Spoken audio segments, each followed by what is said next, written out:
आगामी सार्वत्रिक निवडणुकांच्या पार्श्वभूमीवर ठाणे जिल्ह्यातील जिल्हा परिषद आणि 5 पंचायत समित्यांच्या निर्वाचक गणांची प्रारूप प्रभाग रचना जाहीर करण्यात आली आहे। या प्रारूप प्रभाग रचनेवर हरकती आणि सूचनासाठीची अंतिम मुदत 21 जुलै आहे। त्यानंतर येणाऱ्या हरकती आणि सूचनांचा विचार केला जाणार नसल्याचं जिल्हा प्रशासनानं स्पष्ट केलंय। मात्र असं असलं तरी दुसरीकडे या प्रारूप प्रभाग रचनेत कल्याण येथील जिल्हा परिषदेचा एक गट घटला आहे, तर शहापूरमध्ये एका गटाची वाढ झाल्याची माहिती देण्यात आली आहे। ठाणे जिल्हा परिषद बरखास्त होऊन 2 ते 2.5 वर्षांचा कार्यकाळ उलटून गेलाय। अशातच आता स्थानिक स्वराज्य संस्था आणि जिल्हा परिषदेच्या सार्वत्रिक निवडणुकांसाठी हालचाली सुरू झाल्यात। त्यात राज्य सरकारनं यासाठी प्राधिकृत अधिकारी म्हणून ठाणे जिल्हाधिकाऱ्यांची नियुक्ती केली आहे। अशातच ठाणे जिल्ह्यातील जिल्हा परिषद आणि 5 पंचायत समित्यांच्या निर्वाचक गणांची प्रारूप प्रभाग रचना सोमवारी जाहीर करण्यात आली आहे। या संदर्भातील आदेश आणि त्याचा मसुदा ठाणे जिल्हाधिकारी कार्यालय, जिल्हा परिषद कार्यालय तसंच कल्याण, भिवंडी, शहापूर, मुरबाड आणि अंबरनाथ येथील तहसीलदार आणि पंचायत समिती कार्यालयांच्या फलकांवर प्रसिद्ध करण्यात येत आहे। प्रसिद्ध केलेल्या प्रारूप प्रभाग रचनेवर हरकत किंवा सूचना असल्यास त्या लेखी निवेदनं, हरकती किंवा सूचना 21 जुलैपर्यंत ठाणे जिल्हाधिकारी कार्यालयाकडे सादर कराव्यात। यानंतर प्राप्त होणाऱ्या हरकती, सूचना किंवा निवेदनं विचारात घेतली जाणार नसल्याची माहिती जिल्हा प्रशासनानं दिली। ठाणे महानगरपालिकेच्या वतीनं 10 ऑगस्ट रोजी होणाऱ्या ठाणे महानगरपालिका वर्षा मॅरेथॉन स्पर्धेच्या कार्यालयाचं काल महापालिका आयुक्त सौरभ राव यांच्या हस्ते उद्घाटन करण्यात आलं। मॅरेथॉन ठाण्याची ऊर्जा तरुणाईचं असं यंदाच्या मॅरेथॉन स्पर्धेचं सूत्र आहे। स्पर्धकांना नोंदणी करता यावी तसंच स्पर्धेबाबत मार्गदर्शन मिळावं यासाठी ठाणे महानगरपालिकेतील पहिल्या मजल्यावरील धर्मवीर आनंद दिघे सभागृहात मॅरेथॉन कार्यालय सुरू करण्यात आलं आहे। कोविडच्या पार्श्वभूमीवर ठाणे महानगरपालिका वर्षा मॅरेथॉन घेण्यात आली नव्हती। त्यानंतर तब्बल 6 वर्षांनंतर ही मॅरेथॉन होत असल्यानं ठाणेकरांमध्ये उत्साहाचं वातावरण आहे। या स्पर्धेत मुंबई ठाण्यातीलच नव्हे तर महाराष्ट्रातून अनेक स्पर्धक सहभागी होत असतात। त्याचप्रमाणे आर्मीमधील नामवंत खेळाडूही सहभागी होत असतात। स्पर्धेत सहभागी होणाऱ्या स्पर्धकांना मॅरेथॉन स्पर्धेची संपूर्ण माहिती मिळावी तसंच स्पर्धेचे प्रवेश अर्ज, स्टेशन नंबर आदी अनुषंगिक कामांची पूर्तता मॅरेथॉनच्या कार्यालयात करण्यात येणार असल्याचं आयुक्त राव यांनी नमूद केलं। यावेळी ठाणे महानगरपालिका वर्षा मॅरेथॉनच्या बोधचिन्हाचं अनावरण आयुक्तांच्या हस्ते करण्यात आलं। ठाणे महानगरपालिका वर्षा मॅरेथॉन स्पर्धेत जिल्ह्यातील शालेय विद्यार्थी मोठ्या संख्येनं सहभागी होणार असून स्पर्धकांची नोंद करता यावी तसंच स्पर्धकांना माहिती मिळावी आणि संपर्क साधता यावा यासाठी हे कार्यालय सुरू करण्यात आलं आहे। तसंच स्पर्धेबाबतच्या बैठकाही या कार्यालयात होणार आहेत। शालेय विद्यार्थ्यांपासून ते ज्येष्ठ नागरिकांपर्यंत विविध 12 गटांमध्ये ही स्पर्धा होणार आहे। नागरिकांमध्ये आरोग्य विषयक तसंच क्रीडा विषयक जागरूकता वाढली पाहिजे हा यामागचा हेतू असल्याचं आयुक्त राव यांनी नमूद केलं। यावेळी आयुक्तांच्या हस्ते ज्येष्ठ नागरिक, शालेय विद्यार्थी यांना स्पर्धेच्या अर्ज वाटप करण्यात आलं। या स्पर्धेत 30,000हून अधिक नागरिक, ठाणे शहरातील शाळांमधील विद्यार्थी, ज्येष्ठ नागरिक, सेलिब्रिटी, लोकप्रतिनिधी सहभागी होणार असून ठाणेकरांनीही मोठ्या संख्येने या स्पर्धेत सहभागी व्हावं असं आवाहन आयुक्त सौरभ राव यांनी केलं आहे। वर्षा मॅरेथॉन कक्षाचे या ठिकाणी उद्घाटन झालेलं आहे, काय सांगाल या कक्षाचे? या कक्षाच्या उद्घाटन या हेतूने करण्यात आलं आहे की 10 ऑगस्टला आपल्याकडे जे वर्षा मॅरेथॉन याचं आयोजन होत आहे त्या प्रक्रियेला फॅसिलिटेट करण्यासाठी, जेणेकरून नागरिकांना किंवा यामध्ये जे पार्टिसिपेंट्स आहेत त्यांना एका छताखाली इथे रजिस्ट्रेशन आणि बाकी सगळी गोष्टीची माहिती मिळेल।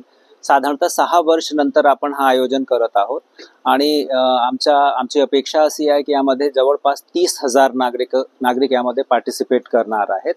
जे प्रथम पारितोषिक आहे तो 1 लाख रुपयाचा आहे। साधारणतः 10.5 लाख रुपयापेक्षा जास्तीचे आपण यामध्ये विविध पारितोषिक यामध्ये ठेवलं आहे। विविध गट आहे यामध्ये, पुरुषांचा अर्ध मॅरेथॉन, महिलांसाठी अर्ध मॅरेथॉन, त्याच्यानंतर 12 वर्ष खालील वयोगटाचे आपले स्टुडंट्स आहेत, त्याच्या व्यतिरिक्त सिनियर सिटीजन आहेत। यावेळी आपण अधिकाऱ्यांचा गट केला आहे। तसेच आपले जे आजी माजी सन्मानित पदाधिकारी आहेत त्यांच्यासाठी सुद्धा आपण एक गट केला आहे। हेतू याचा एकच आहे की ठाणे इथे साधारणतः आपला जे आरोग्यविषयक जागरूकता आहे ती वाढली पाहिजे, क्रीडाविषयक जागरूकता आहे ती वाढली पाहिजे आणि एक आपली प्रथा परंपरा जे अनेक वर्षापासून चालू होती 2019 पर्यंत, नंतर कोविड आला, विविध बदल झाले आणि त्याच्यामुळे त्यामध्ये खंड पडला, त्याला पुन्हा सुरू करणे हा याच्या मागचा हेतू होता.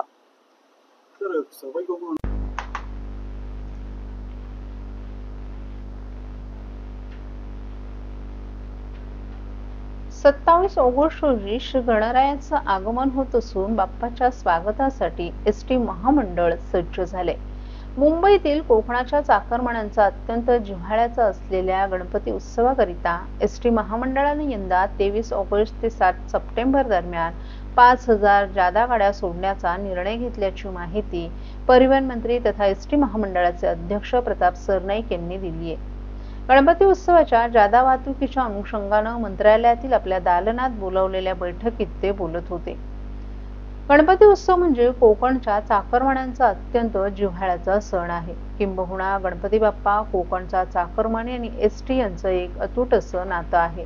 त्यामुळे दरवर्षी गणपती उत्सवाकरिता कोकणात जाणाऱ्या चाकरमान्यांच्या सेवेसाठी नफा तोट्याचा विचार न करता एसटी धावत असते. यंदा सुमारे 5000 जादा गाड्या कोकणातील रस्त्यावर धावतील. या बसेस आरक्षणासाठी npublic.msrtcourse.com या अधिकृत संकेतस्थळावर उपलब्ध करून देण्यात येत असून या बसेसचं आरक्षण बस स्थानकांवर किंवा महामंडळाच्या MSRTC बस रिझर्वेशन ॲपद्वारे उपलब्ध होणार आहे. नुकत्याच संपन्न झालेल्या आषाढी एकादशीच्या यात्रेसाठी देखील एसटी महामंडळानं 5200 जादा बसेस सोडल्या होत्या. त्याला भाविक प्रवाशांचा अभूतपूर्व प्रतिसाद मिळाला होता. त्यामुळे गणेशोत्सवासाठी देखील एसटीनं तब्बल 5000 जादा बसेस उपलब्ध करून देण्याचं निश्चित केल्याचं सरनाईक यांनी सांगितलं. महाराष्ट्रातील भगिनींना आधार देणारी राज्य शासनाची मुख्यमंत्री माझी लाडकी बहीण योजना. या योजनेअंतर्गत अल्प उत्पन्न गटातील 21 ते 65 वयोगटाच्या भगिनींना मिळणार दरमहा 1500 रुपयांची मदत. अर्ज करण्यासाठी 31 ऑगस्ट 2024 पर्यंत मुदतवाढ. कुटुंबाचं वार्षिक उत्पन्न 2.5 लाख रुपयांपेक्षा कमी असलेल्या महिला पात्र. कुटुंबाकडे पिवळं किंवा केशरी रेशन कार्ड असल्यास उत्पन्नाचा दाखला आवश्यक नाही. पांढरं रेशन कार्ड असेल किंवा रेशन कार्ड नसेल तर कुटुंबाचं वार्षिक उत्पन्न 2.5 लाखांपेक्षा कमी असल्याचा दाखला आवश्यक. योजनेसाठीचा ऑनलाईन अर्ज नारी शक्ती दूत ॲपवरून किंवा पोर्टलवर भरता येईल. ज्या भगिनींना ऑनलाईन अर्ज भरता येत नसेल त्यांच्यासाठी अंगणवाडी, ग्रामपंचायत, वॉर्ड ऑफिस, सेतू सुविधा केंद्रामध्ये किंवा आशाताई बचत गटाच्या CRP यांची मदत उपलब्ध. आता आपल्याला अभिमानानं म्हणता येईल, सुखी आणि सुरक्षित आहे माझी लाडकी बहीण.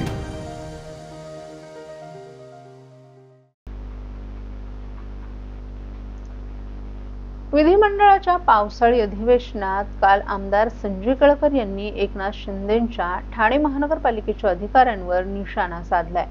ठाण्यामध्ये एकीकडे भाजप आणि एकनाथ शिंदेंच्या शिवसेनेत आलबेल नसल्याची चर्चा दबक्या आवाजात होत असतानाच विधानसभेत काल भाजपचे आमदार संजय केळकर यांनी ठाणे महापालिकेच्या कारभाराचे वाभाडे काढले.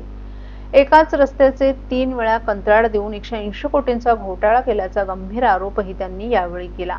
आमदार संजय केळकर यांनी विधानसभेत ठाणे महानगरपालिकेतील अधिकारी उर्मट, उद्धट, उन्मत्त, बेजबाबदार आणि बेछूट असल्याचं सांगितलं. सरकार, लोकप्रतिनिधी यांचे आदेश किंवा त्या भागातील जनतेच्या तक्रारी केराची टोपली दाखवण्याचं काम उर्मट, उद्धट अधिकारी करताना दिसून येतात. ठाणे महापालिकेत अनेक चुरस कथा आहेत.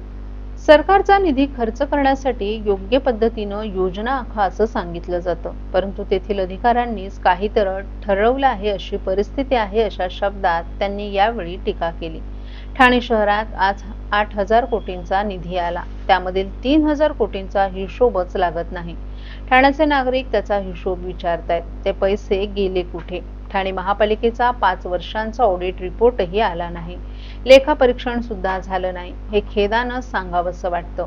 5 वर्ष ठाणे महापालिकेचं लेखापरीक्षण झालं नाही म्हणजे किती प्रकारचे घोटाळे झाले असतील. गेल्या वर्षी जेव्हा आपण आवाज उठवला तेव्हा 2019-20 आणि 2020-21 या वर्षाचं लेखापरीक्षण अहवाल आला, परंतु तो अजून वेबसाईटवर आला नसला असा दावाही आमदार संजय केळकर यांनी केलाय. शेतमालाला हमीभाव मिळावा तसंच कर्जमाफी करावी या मागणीसाठी अहमदपूर येथील एका शेतकरी सहदेव होनाळे हे खांद्यावर नांगर घेऊन पायी चालत मंत्रालयाच्या दिशेनं निघालेत। मात्र ठाण्यात येताच त्यांची प्रकृती गंभीर झाल्यानं त्यांना सिव्हिल रुग्णालयात दाखल करण्यात आले।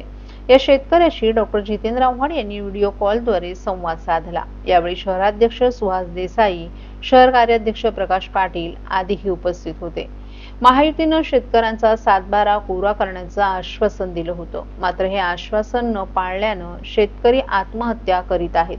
या आत्महत्या रोखाव्यात या मागणीसाठी सहदेव होनाळे हे खांद्यावर नांगर घेऊन मंत्रालयाच्या दिशेनं पायी चालत निघाले। ठाणे शहरात त्यांची प्रकृती चिंताजनक झाली। ही शेतकऱ्याची भेट घेण्याची त्यांनी सूचना केली होती। त्यानुसार राष्ट्रवादी काँग्रेस शरद पवार पक्षाच्या पदाधिकाऱ्यांकडून होनाळे यांची भेट घेऊन त्यांना दिलासा देण्यात आला। यावेळी डॉक्टर जितेंद्र आव्हाड यांनी प्रकाश पाटील यांच्या फोनवर व्हिडिओ कॉल करून शेतकरी होनाळे यांची कैफियत ऐकून घेतली। तसंच हा विषय विधिमंडळात मांडण्याचंही आश्वासन दिले। दरम्यान पत्रकारांशी बोलताना सुहास देसाई यांनी हे सरकार निगरगट्ट असून आपला बळीराजा रुग्णालयात तडफडत असतानाही एकही माणूस त्याची भेट घेण्यात येत नाही। सर्वच शेतकऱ्यांना कर्जमाफी मिळावी यासाठी हा बळीराजा चालत निघालाय, परंतु या सरकारला त्याचं सोयर सुतक नाही। उद्या होनाळे मंत्रालयाच्या दिशेनं निघणार आहेत। आमचा त्यांच्या आंदोलनाला पाठिंबा आहे। या सरकारला आता बळीराजा त्यांची जागा दाखवेल असंही देसाई यांनी सांगितलं। तर शेतकरी सहदेव होनाळे यांना यावेळी अश्रू अनावर झाले। आपली कुणीच दखल घेतली नाही। डॉक्टर जितेंद्र आव्हाड, सुहास देसाई आणि प्रकाश पाटील यांनी आपली कैफियत जाणून घेतली। हा आवाज आता सरकारपर्यंत पोहोचवावा अशी त्यांनी विनंती केली आहे।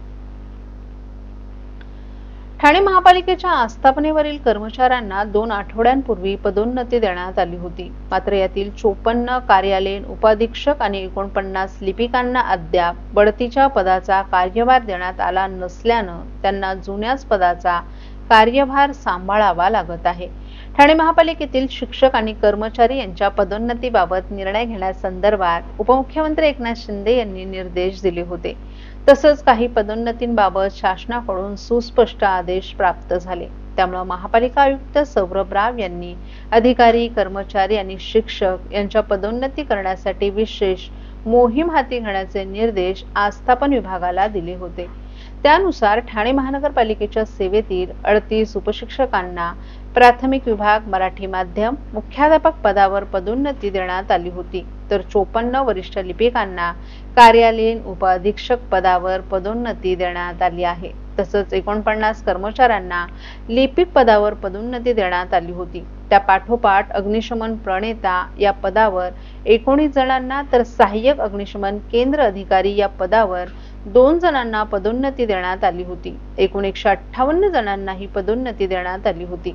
पदोन्नतीच्या या निर्णयामुळे महापालिका कर्मचारी, शिक्षक यांच्यात आनंदाचं वातावरण होतं। मात्र वरिष्ठ लिपिक आणि उपकार्यालयीन अधीक्षक यांना पदोन्नती मिळून 15 दिवसांचा कालावधी लोटला तरी त्यांना पदाचा कार्यभार अद्याप देण्यात आला नाही। ज्या पदावर पदोन्नती करण्यात आली आहे त्या जागा रिक्त नसल्यामुळे त्यांना कार्यभार देण्यात आला नसल्याचं पालिका सूत्रांनी सांगितलं।